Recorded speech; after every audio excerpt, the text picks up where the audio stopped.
अस्सलाम वालेकुम स्टूडेंट्स। आज हम chapter number 8 ninth physics according to new syllabus constructed response questions को हम देखेंगे। तो इसका जो पहला पार्ट है, पहला क्वेश्चन है 8.1। 2 bar magnets are stored in wooden box, label the poles of the magnet and identify P and Q objects. वो कह रहा है कि अगर 2 बार मैग्नेट्स हैं, इन्हें एक ये देखें वुडन बॉक्स के अंदर इन्हें स्टोर कर दिया गया। अब इनके साइडों पे P और Q 2 ऑब्जेक्ट्स अटैच हैं, तो आपने आइडेंटिफाई करना है कि P और Q ऑब्जेक्ट्स किस मटेरियल के बने हुए हैं। ठीक है, तो इसका जो देखें, अब इसके अंदर ऊपर वाला नॉर्थ पोल है फर्स्ट मैग्नेट के अंदर, नीचे वाला साउथ पोल, ये वाला साउथ पोल, ये वाला नॉर्थ पोल, यानी कि ऑपोजिट पोल्स एक दूसरे के सामने सामने हैं। तो अब इस क्वेश्चन को स्टडी करने के लिए हम नोट्स देखेंगे। स्टूडेंट्स नोट्स देखें। इसका आंसर है in the image the 2 red parts of the bar magnet represent the north pole and the blue part represent the south pole. Obviously आपको पता है ये नॉर्थ पोल होगा, ये साउथ, और ये साउथ, ये नॉर्थ, यानी जो रेड पार्ट होता है वो नॉर्थ पोल होता है और जो ब्लू पार्ट होता है वो स्टूडेंट्स साउथ पोल होता है। Magnetic poles labels. अब वो कह रहा है कि मैग्नेटिक पोल्स कौन कौन से हैं। लेफ़्ट मैग्नेट में टॉप नॉर्थ पोल है, बॉटम साउथ पोल है। अब ये वाला है लेफ़्ट मैग्नेट, इसमें टॉप वाला नॉर्थ पोल है और बॉटम वाला साउथ पोल, जबकि राइट मैग्नेट के अंदर टॉप वाला साउथ पोल है और जो नीचे वाला है वो नॉर्थ पोल है। This shows unlike poles are facing each other indicating attraction.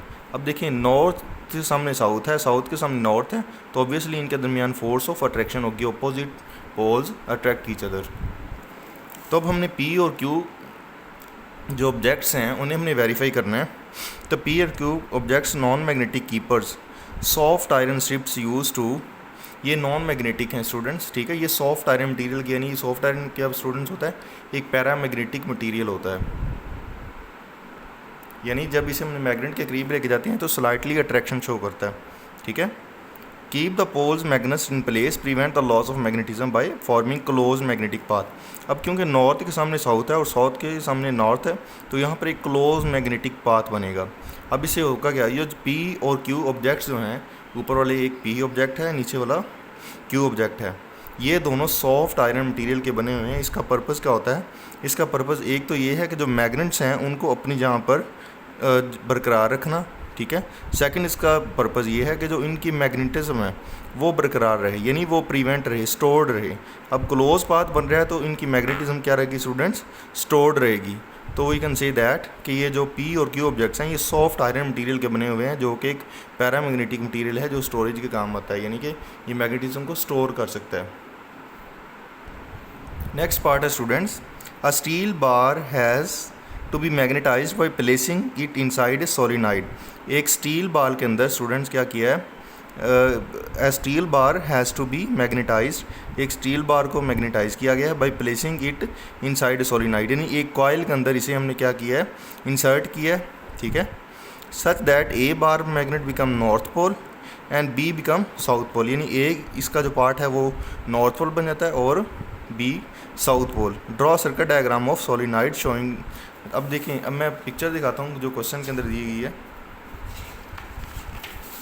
Student देखें, ये हमारे पास एक स्टील बार है, स्टील बार का ये एक A सिरा है, ये इसका B सिरा है, ये एक स्टील बार है।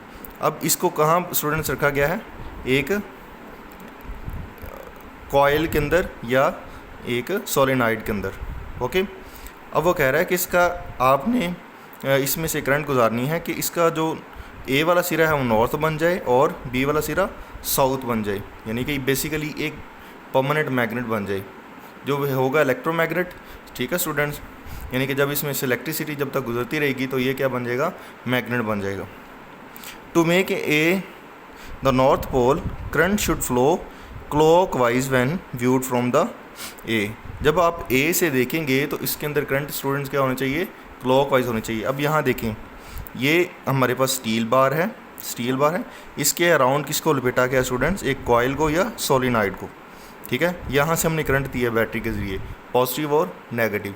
अब right hand rule students right hand rule के अकॉर्डिंग हम इसके नॉर्थ और साउथ पोल देख सकते हैं। कैसे देखेंगे? अब देखें, अब इसमें इस करंट गुजर रही है ऐसे, ठीक है, क्लॉकवाइज। अब हमने करंट की डायरेक्शन में अपनी फिंगर्स को कर्ल करना है, ठीक है। अब करंट इस तरह आ रही है तो हमने कर्ल अपनी फिंगर्स को कर्ल करना है। तो हमारी कर्ल्ड फिंगर जो हैं वो स्टूडेंट्स किसको शो करेंगी? डायरेक्शन ऑफ करंट को, क्योंकि करंट इसमें इस तरह गुजर रही है। अब आपका जो थंब होगा, इरेक्टेड थंब होगा, वो नॉर्थ पोल को शो करेगा। अब देखें, अब हम नॉर्थ पोल कैसे निकालेंगे? अब देखें स्टूडेंट्स, मैंने देखें करंट नीचे को जा रही है तो हमने क्या करेंगे? अपनी फिंगर्स को कर्ल करेंगे किसकी डायरेक्शन में? करंट की डायरेक्शन में। तो ये मेरा इरेक्टेड जो थंब है, ये थंब जो है, थंब किसको शो करेगा? नॉर्थ पोल को। ये स्टूडेंट्स इसे कहते हैं right hand rule. Right hand rule से हम क्या निकाल सकते हैं? नॉर्थ पोल निकाल सकते हैं किसी भी सोलेनॉइड का। तो उसका ऑपोजिट पोल जो होगा वो साउथ पोल होगा। तो देखें, ये नॉर्थ पोल बन गया, तो ये ऑपोजिट बी जो है वो साउथ पोल बन गया।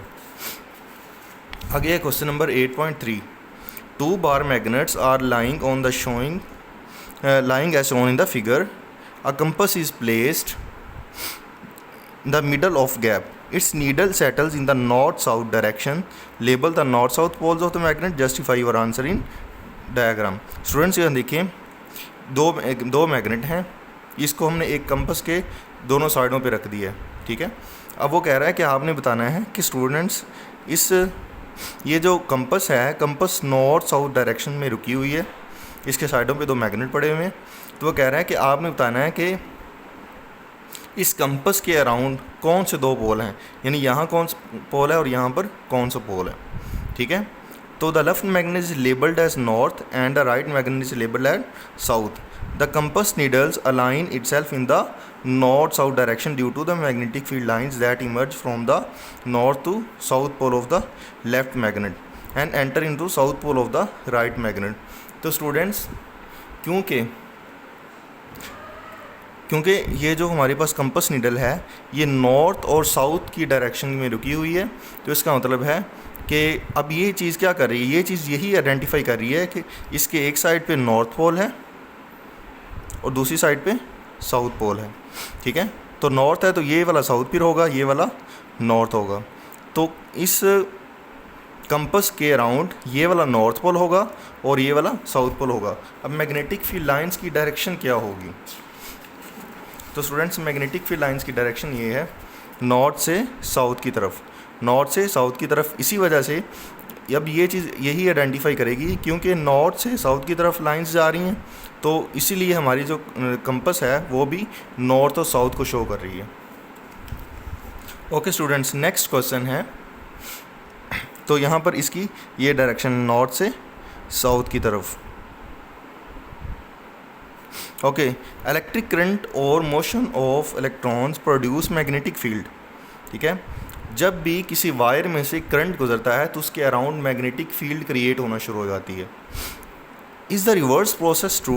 वो कह रहा है कि क्या इसका रिवर्स प्रोसेस भी ट्रू है कि मैग्नेटिक फील्ड की मौजूदगी में करंट प्रोड्यूस हो जाए या इलेक्ट्रिक फील्ड प्रोड्यूस हो जाए। That's magnetic field gives rise to electric current. Yes, give the example with and describe briefly. Students पहले तो इस क्वेश्चन को समझें। जब भी किसी वायर में से करंट गुजरता है तो उसमें से उसके अराउंड मैग्नेटिक फील्ड क्रिएट होना शुरू हो जाती है, ठीक है, जिसकी डायरेक्शन को हम राइट हैंड रूल से निकाल सकते हैं। अब वो कह रहा है कि इसके उल्ट प्रोसेस है, हो सकता है कि अगर मैग्नेटिक फील्ड में से अगर मैग्नेटिक फील्ड को चेंज किया जाए तो उसमें से करंट बनना शुरू हो जाए, ठीक है। तो आंसर है yes, the reverse process is also true, यानी कि मैग्नेटिक फील्ड की मौजूदगी में मैग्नेटिक फील्ड में करंट प्रोड्यूस किया जा सकता है।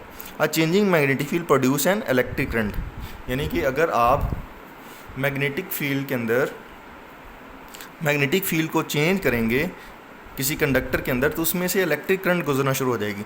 This phenomena is called electromagnetic induction. Students इसको एक लॉ पेश किया गया था जिसे हम कहते हैं Faraday law of electromagnetic induction.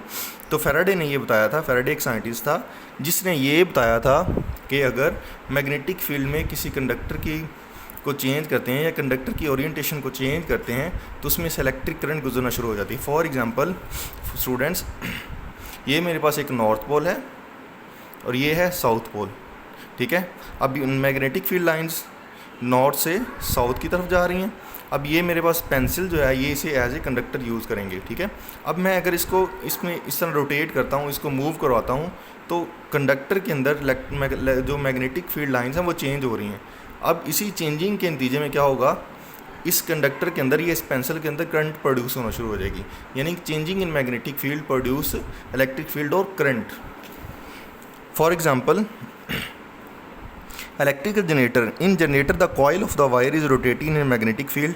Students इसके अंदर क्या होता है, जनरेटर के अंदर एक जो कॉइल है स्टूडेंट्स वायर की, वो रोटेट करती है किसके अंदर, मैग्नेटिक फील्ड के अंदर, यानी कि ये मैग्नेटिक फील्ड है, इसके अंदर कॉइल इस तरह रोटेट करती है। As the coil rotates the magnetic field through the coil changes. अब होगा क्या कि जब जैसे ही कॉइल रोटेट स्टूडेंट्स करेगी तो इसके अंदर मैग्नेटिक फील्ड लाइंस कम या ज़्यादा होंगी, यानी कि इस पोजीशन में और होंगी, इस पोजीशन में और होंगी, ठीक है। तो जैसे ही मूव करेगी तो इसके अंदर magnetic field of lines change होंगी, कभी कम कभी ज़्यादा। अब इसी चेंज के नतीजे में इस कॉइल में करंट प्रोड्यूस होना शुरू हो जाएगी, जिसे हम आउटर पे ले सकते हैं, यानी जनरेटर के तौर पर काम कर रहा होता है। Which induces an electric current in the coil, this is how most electricity is generated in power station. तो पावर स्टेशन यानी हमारे पास जो बिजली आ रही होती है इलेक्ट्रिक जनरेटर से, उसमें जो जनरेटर्स हैं वो इलेक्ट्रोमैग्नेटिक इंडक्शन के उसूल पे काम कर रहे होते हैं। ओके स्टूडेंट्स, नेक्स्ट पार्ट है 8.5। 4 similar solenoids are placed in circle as shown in the figure, ठीक है। ये 4 सोलिनॉइड्स हैं, 1 2 3 एंड 4, ठीक है। अब इन्हें क्या किया गया स्टूडेंट्स, एक सर्कल के अराउंड इन्हें फिक्स किया गया है। The magnitude of current in all of them should be same. सब में मैग्नीट्यूड ऑफ करंट सेम है, यानी कि अगर करंट इस कॉइल में 1 एम्पेयर है तो इसमें भी 1 एम्पेयर, इसमें भी 1 एम्पेयर और इसमें भी 1 एम्पेयर। शो द डायग्राम, आपने डायग्राम बनानी है। The direction of current in the each solenoid, her diagram के अंदर आपने क्या बनाना है, डायग्राम एक बनानी है जिसके अंदर शो करना है कि करंट की डायरेक्शन क्या है। When current in any one solenoid is switch off. अब दूसरा केस, जब किसी भी एक सोलिनॉइड के अंदर करंट स्विच ऑफ हो जाए, फर्ज करें सी के अंदर स्विच ऑफ हो जाए, in the net magnetic field at centre O is directed towards the solenoid. अब जितनी इन तीनों की मैग्नेटिक फील्ड होगी वो सारी किस तरफ होगी, इस बंद सोलिनॉइड की तरफ। एक्सप्लेन योर आंसर, तो हमने इसे एक्सप्लेन करना। ओके स्टूडेंट्स, तो फर्स्ट केस क्या है, current in each solenoid should flow in clockwise when viewed from the outer side so that north pole faces centre O. तो वो कह रहा है कि अगर हम चाहते हैं कि सेंटर ओ के ऊपर, सेंटर ओ खाली हो या सेंटर ए के ऊपर, ओ के ऊपर असर ज़ीरो हो, ठीक है, ठीक है, यानी सेंटर ओ में से जो मैग्नेटिक फील्ड लाइंस बिल्कुल ना गुजरें, तो स्टूडेंट्स सब में से करंट क्या गुजरनी चाहिए, क्लॉकवाइज। फ़र्ज़ करें अब ये हमारे पास जो है ए सोलिनॉइड है, ठीक है। देखें स्टूडेंट्स फिगर के अंदर ए सोलिनॉइड है, अब इसमें से भी करंट क्लॉकवाइज गुजरे, इसमें से भी, इसमें से भी और इसमें से भी, तभी जो सेंटर में है जो फील्ड लाइंस हैं वो ज़ीरो होंगी, या सेंटर में कोई फील्ड लाइंस नहीं होंगी, क्योंकि ये केस है, ठीक है। तो अब यहाँ देखें, ये सोलिनॉइड ए जो है इसमें से करंट अगर क्लॉकवाइज गुजरेगी तो क्लॉकवाइज गुजर रही है, थंब किसको शो कर रहा है, नॉर्थ पोल को। बी के अंदर देखें करंट क्लॉकवाइज गुजरे, थंब किसको शो करेगा, नॉर्थ पोल के अंदर, नॉर्थ पोल को शो करेगा। सी के अंदर नॉर्थ पोल को शो करेगा, डी के अंदर नॉर्थ पोल को शो करेगा। ओके, यानी कि यहाँ पर भी नॉर्थ पोल, यहाँ पर भी नॉर्थ पोल, यहाँ पर भी नॉर्थ पोल और यहाँ पर भी नॉर्थ पोल। अब चारों नॉर्थ पोल जो हैं स्टूडेंट्स एक दूसरे को क्या करेंगे, रिपेल करेंगे। ऑब्वियसली सेम पोल्स हैं तो नॉर्थ नॉर्थ को रिपेल करेगा, नॉर्थ नॉर्थ को रिपेल करेगा, सेंटर के अंदर मैग्नेटिक फील्ड लाइन ज़ीरो होंगी। तो फर्स्ट केस प्रूव हो गया। सेकेंड केस क्या है कि अगर when one solenoid is turned of, एक ऑफ कर दें, यानी कि फ़र्ज़ करें डी को ऑफ कर देते हैं, the net magnetic field O points towards the solenoid because of balance is disturbed. अब डी के अंदर अगर करंट ऑफ हो जाए, ठीक है, तो इसकी मैग्नेटिज्म भी ऑफ हो जाएगी, इसके अंदर यानी मैग्नेट भी नहीं रहेगा।